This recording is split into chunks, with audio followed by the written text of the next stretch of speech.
So what is it about real estate that got you interested, that drives you, that gets you out of bed in the morning, and is so rewarding for you personally?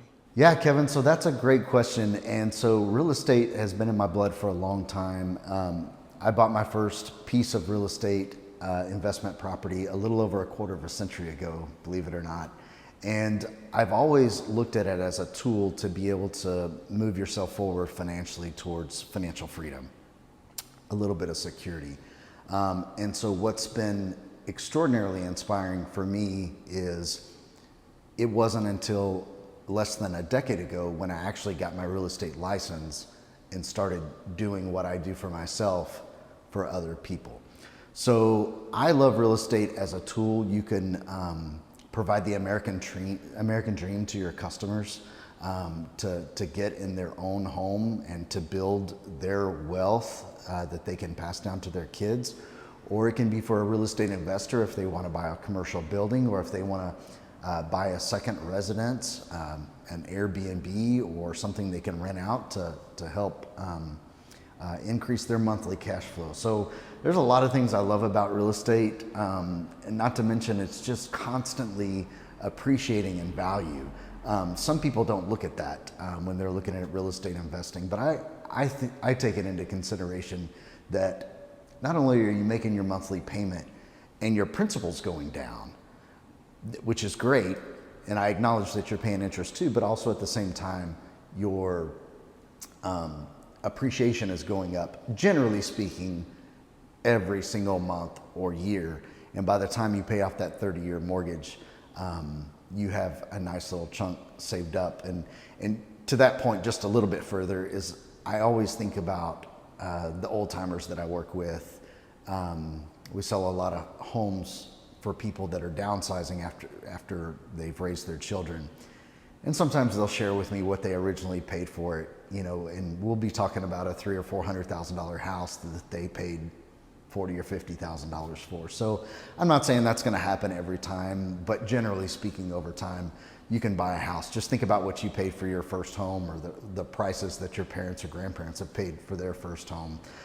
So I think it's just a great long-term investment that fuels opportunity for people. During the pandemic, there were some changes and some interesting trends that happened with real estate. You and I conversed about that quite a bit. So we're now 4 years detached from the beginning of that event. So are we back to any kind of normal that you were used to, or are we transitioning now into a new normal, or where do we stand in terms of the way things used to work versus now post-pandemic world as far as what you're seeing in real estate? Okay, so that's a really good question. And I would say that I'll start by saying, and then I'll back up and answer the question. I'll start by saying that we're still moving. We're still trending into whatever new normal is going to be. So a couple examples. When the pandemic hit, and you remember in March of 2020, the kids came home from spring break and they never went back to school. And what happened there is people started looking around their houses. They had a whole new perspective on life, the value of life, and spending time with family. Because some of us were restricted for various reasons for seeing certain persons.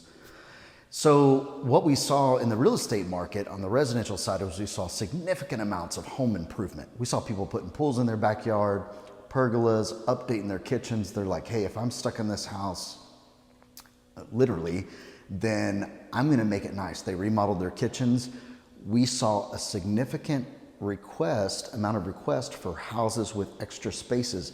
Those extra spaces were being used for homeschool and home offices. Because if you remember, we were doing everything through Zoom and all those different new technologies that have really advanced since COVID. So that's one of the things that we saw. As we transitioned out of COVID, we saw that on the commercial side, employees and some employers didn't want to go back to the office. And so we saw this massive amount of empty buildings. And so the value of commercial property went down. Today, in the summer of 2024, what we're seeing, people are kind of coming back to the office 2 days a week, 3 days a week. some employers, I think Elon Musk is making everybody come back. Then there's some employers that are like, no, we saw the productivity increase so much, so we're seeing all this ebb and flow. And then we kind of saw interest rates rise. And so that's kind of halted the economy in the sense of borrowing money. A lot of people are staying in their homes. They just put a lot of money into their homes with new pools, new kitchens, updated paint, all these new things, because they were, during that time of COVID, they were at home, they were getting more comfortable in their spaces and seeing, hey, well, we could fix this up and we don't need to move. We don't need to buy a different house. We can stay right here. So that's a very loaded question with a lot of variables there, but I think we're still moving out of that. Even in 2024, we still haven't really kind of found where we're gonna land. And then one more variable on top of that is this is an election year. And so election years people get kind of funky, and they say, okay, well, if my side wins, then the economy's gonna get better. If my side doesn't, the economy's gonna get worse. And in reality, it just kind of ebbs and flows all along. And so it's kind of an interesting time where we're just kind of hiding and watching just to see what's gonna happen. But we're coming out of the slowest selling season that I've seen in about 8 years. So we're in the summer, it's the end of June. We're normally selling houses faster than we can find them. That's not the case this year, but we are seeing some increase in sales price over last year, but it's not significant. Most people are staying where they are with their interest rates that they have locked in. Unless they need to move, if they had a career change or a marital status change or a disability or some reason that they really have to move. Except for, lots of variables, except for one of the things that we saw, what we saw like in 2019, 2020, we saw a significant amount of cash buyers coming, let's say from like California and New York and things like that. That died off when those markets crashed, but we have seen an uptick in cash buyers this summer. And it's kind of some people that I didn't necessarily expect would show up with cash. And so those buyers, the interest rate doesn't affect them. And so they're still out buying. But overall, it's good. It's slower than we want it to be. Obviously, as a realtor, it's slower than I want it to be. But I'm overall optimistic about the future of Texas and real estate. And I think we're gonna come out of it good, but we're still trending out of COVID.